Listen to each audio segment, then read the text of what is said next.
Olho a Olho, com Cida Campos.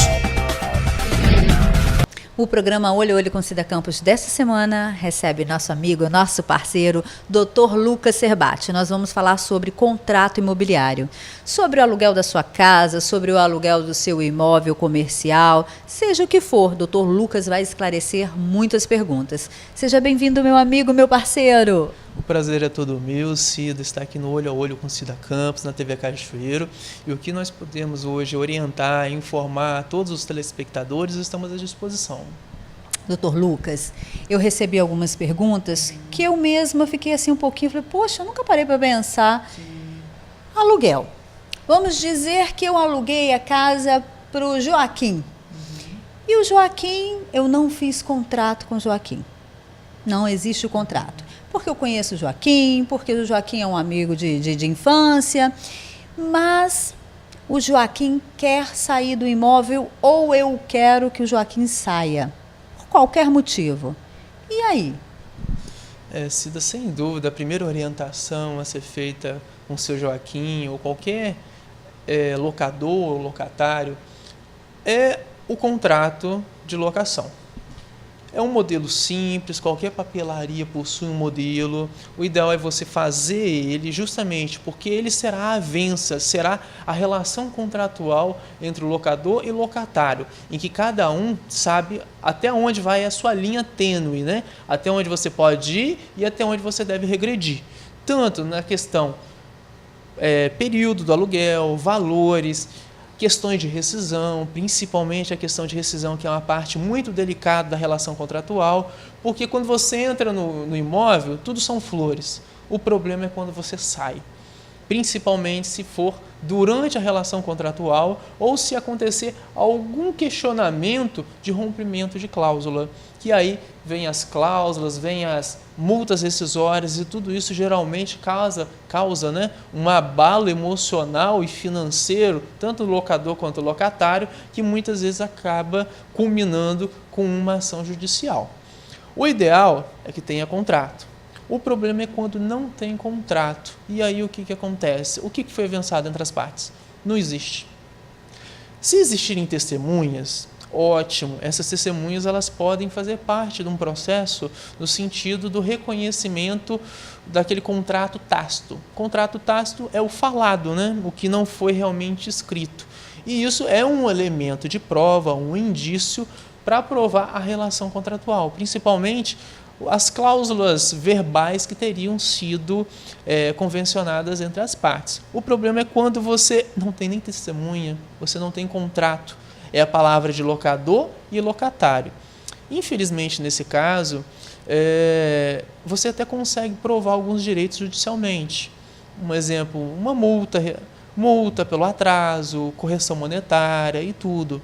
O problema são aquelas multas, por exemplo, sobre o valor do aluguel. Porque como que você vai provar que isso foi avançado? O locatário pode simplesmente falar, olha, essa parte nós falamos que não vai existir. E aí você fica em um limbo jurídico em que você não tem um contrato para provar o que foi realmente efetivado entre as partes, tampouco uma lei que seja tamanha em especificações, né, em pormenores, no sentido de garantir esse ponto. Por isso, o ideal é sempre ter contrato. Caso contrário, vai ficar muitas vezes ao arbítrio de um juiz para que ele defina realmente qual o alcance dessa relação contratual. E quando o inquilino ou o proprietário quando pede o imóvel antes da data, ou o inquilino pede para sair antes da data, a multa como que fica? O primeiro passo, Cida, é olhar o que está constando no contrato. Isso vai definir realmente o alcance da responsabilidade de cada um deles. E geralmente todo contrato aborda, né, essa questão da multa rescisória. Geralmente o que acontece? Efetivamente as pessoas pagam, elas estipulam, né, uma multa proporcional ao restante do contrato, para que você não pague um valor sobre um contrato inteiro, sendo que você praticamente já cumpriu uma grande parte, ou mesmo que não tenha cumprido mais de 50%, mas uma cota daquele contrato, aqueles meses, você já efetivamente efetuou o pagamento. Então, como que você vai pagar uma multa rescisória sobre um valor que você já pagou, na verdade, né? Então, nesse caso, você faz o quê? Proporcionalmente. Faltam 5 meses, então você vai pagar aquela multa proporcional ao período que você cumpriria aquele contrato. Não tem por que você, por exemplo, um contrato de 12 meses, você pagar uma multa contratual sobre 12 parcelas. Então, a lei de locação ela é bem clara quanto a isso, e o pagamento ele deve ser proporcional ao período que ainda falta ser consumado no contrato.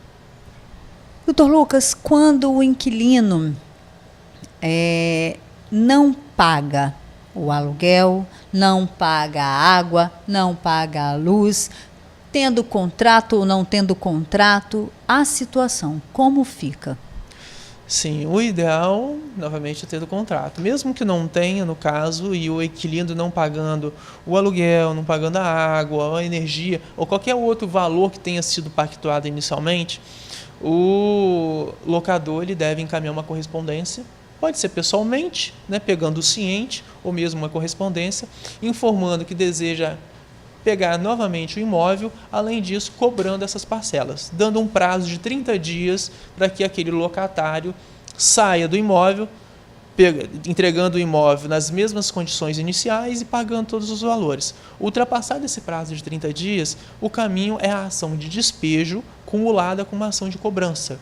Despejo no sentido de tirar o que ainda permanecer dentro do imóvel. Caso ele tenha tirado tudo, a ação indenizatória, que aí você vai cobrar aluguel, água, energia, outros valores pactuados. Além disso, você vai ver as condições que aquele imóvel se encontra, porque infelizmente muitos locadores eles danificam o imóvel de tal forma que o locador ele acaba assumindo um ônus que não havia sido pactuado, pintando paredes, consertando vaso, pia, iluminação, parte elétrica, e tudo isso também entra no caso dessa ação de cobrança, né? Considerando que foi esse terceiro locatário, aliás, que efetivou essa lesão, né, a esse patrimônio do locador. Caso o proprietário eu estou querendo vender o imóvel, avisando ou não avisando o inquilino, mas vendeu o imóvel. E aí? Isso é muito importante pelo seguinte, a lei de locação ela é bem clara, até com esse ponto também da venda, né? Quando o locador ele pretende se desfazer vendendo o imóvel, por uma obrigação legal, ele tem o dever de informar ao locatário que ele está com a pretensão de vender, ele tem que informar valor, forma de parcelamento, caso tenha, débitos que possam existir, tudo dando preferência para o locatário. Se isso não acontecer, o locatário ele pode até ingressar com uma ação judicial buscando a reversão dessa venda e também perdas e danos caso ele não consiga a reversão. Mas de uma forma ou de outra, o locatário, por uma questão de lei, não é uma questão de costume, é uma questão de lei, a lei de locação é bem clara nisso, outorga a ele esses direitos da venda ser apresentada primeiro a ele, para depois, caso ele recuse, aí então você vai poder passar para terceiros essa oferta. E se porventura o proprietário faleceu ou o inquilino faleceu? Como que fica a situação? Isso é um outro ponto muito interessante, que a lei de locações também abordou sobre isso. E o que acontece? Os herdeiros, por exemplo, do locatário, se eles morarem naquele mesmo imóvel, subroga-se a responsabilidade para eles. Significa o quê? Subrogar passa essa obrigação para eles. Então, eles assumem a obrigação da locação, permanecendo até o término, né? Mas a lei também é específica falando, essas pessoas elas têm que morar no imóvel. Eu não posso morar em uma outra residência, morreu um parente, vou para aquele imóvel. Não. Tem que ser, a lei é específica quanto a isso. Tem que morar junto com o falecido, né? Tinha que morar. Quando for o locador, no caso, você vai ter que fazer esse pagamento para o espólio. O espólio, na verdade, é um inventário, né? O que acontece? Toda pessoa que morre e tem patrimônio tem que fazer inventário. E todo esse patrimônio, inclusive o financeiro em dinheiro, ele deve ser declarado, deve passar por esse inventário, você tem que pagar custos e tudo mais. E o valor do aluguel, da mesma forma que é um fruto daquele bem, ele deve ser depositado no inventário. de acordo com o que for feito o rateio. E o juiz, né, definindo o inventário, fazendo a partilha e tudo mais, aí o próprio juiz vai definir para quem é que aquele dinheiro vai ser depositado. Mas o correto realmente é depositar esse dinheiro no inventário para que, acumulando ele, posteriormente o juiz faça a divisão, né, desse patrimônio com os herdeiros do locador. E em caso de separação, o inquilino, o casal se separou. O João ou a Maria ficou na casa. E como que fica a situação? Mas a Maria não trabalha, o João que pagava. Essa situação, em caso de separação, como que fica? Isso é muito interessante também, Cida.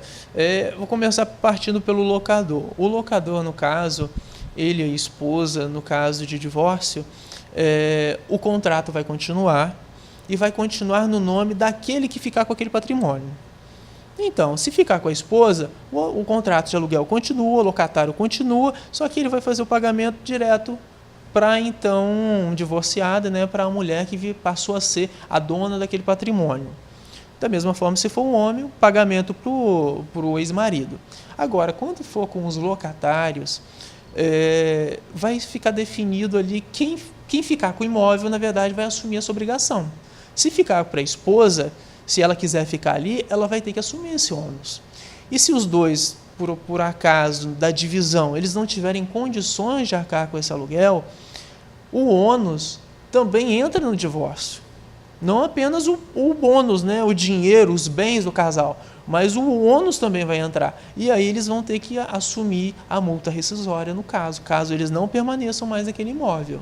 E o contrato, nesse caso, passa para o nome de quem ficar no imóvel? Ou pode continuar no nome de quem estava anteriormente, no caso o marido ou a mulher? Nesse caso de locatários, por uma questão de segurança jurídica e, inclusive, de não imputação de uma responsabilidade para uma pessoa que já não mais está naquele imóvel, eu entendo que o adequado seria fazer um novo contrato com essa nova pessoa que vai ficar lá realmente, justamente para garantir, tanto para essa pessoa o direito dela permanecer ali, como também daquele que não está mais residindo naquele imóvel, não assuma a responsabilidade de um terceiro que ele não possui mais vínculo. E o fiador? Quais as responsabilidades do fiador? E obrigações também, né? Ser fiador, sem dúvida, muitas vezes é uma relação até de quebra de amizades, né? Porque na hora que envolve dinheiro, grande parte das pessoas não querem nem se envolver. O fiador, ele é uma figura que está na legislação do Código Civil, bem clara. Ele é aquela pessoa que assume a responsabilidade caso o locatário não assuma. Portanto, aluguel não foi pago? Fiador assume essa obrigação. Água, energia, gás, essa obrigação passa a ser avocada para ele, porque ele realmente assumiu. Então, a figura do fiador é uma figura que a pessoa tem que ter muita sabedoria na hora de assinar um contrato, tem que ter o conhecimento e saber que você assinando, você, entre aspas, digamos assim, você é praticamente um locatário. Porque se o locatário não pagar, vai atingir o seu patrimônio. É a sua conta bancária, é o seu imóvel, que pode ir à execução judicial, a leilão e tudo mais. Então é uma responsabilidade muito grande e que a gente sugere que as pessoas não aceitem. Mas se não tiver jeito, tente se resguardar das melhores formas possíveis. Converse com o locatário, verifique as condições financeiras desse locatário, se ele tem condição realmente de assumir um imóvel daquele, porque muitas vezes você vai acabar assumindo uma responsabilidade que não é sua e infelizmente você vai ter que pagar. Isso não é brincadeira mesmo não. E até porque o nome da gente é tudo, né? O nosso nome vale ouro, fortuna. Exatamente, Cida. E com a reforma do Código de Processo Civil, inclusive hoje os devedores eles podem ter o nome protestado. Então, olha o grau da responsabilidade de um fiador. Tudo bem que você pode até não encontrar um patrimônio dele, mas você tem um nome negativado, protestado em cartório, durante 5 anos pelo menos você vai ter negativas de crédito, sem cartão de crédito, sem cheque, você não vai ter crédito na praça por causa de uma dívida de um terceiro. Então o grau de responsabilidade é muito grande. Então o ideal é você tomar todos os cuidados possíveis. Com questão a direito, seria interessante que o fiador verificasse no contrato a possibilidade dele fiscalizar o contrato. ou mesmo de alguma forma apresentar uma denúncia em função do descumprimento por parte do locatário, para que ele demonstre que ele está de boa fé, está fiscalizando o contrato e não assuma responsabilidades que não sejam dele. Infelizmente, o programa está chegando ao fim. Dr. Lucas, muito obrigado mais uma vez da parceria aqui conosco e esclarecer tantas dúvidas importantes. Eu que agradeço, Cida, principalmente falando de um tema desse, de grande repercussão hoje na sociedade sulista, que as pessoas hoje, infelizmente, não têm condição mais de comprar a casa própria. E a forma de se viver, de conviver, é através do aluguel. E hoje muitos locadores, justamente para evitar a inadimplência, estão pedindo, caso a figura do fiador e tudo mais, aumentando as garantias. E a tendência é cada vez mais aumentar esse tipo de relação contratual. Então, quanto mais informações essas pessoas tiverem, tanto o locador quanto o locatário ou o próprio fiador, mais segurança jurídica todos vão ter e menos demandas judiciais também. O programa Olho a Olho com Cida Campos desta semana fica por aqui. Até semana que vem. Tchau. Olho a Olho com Cida Campos.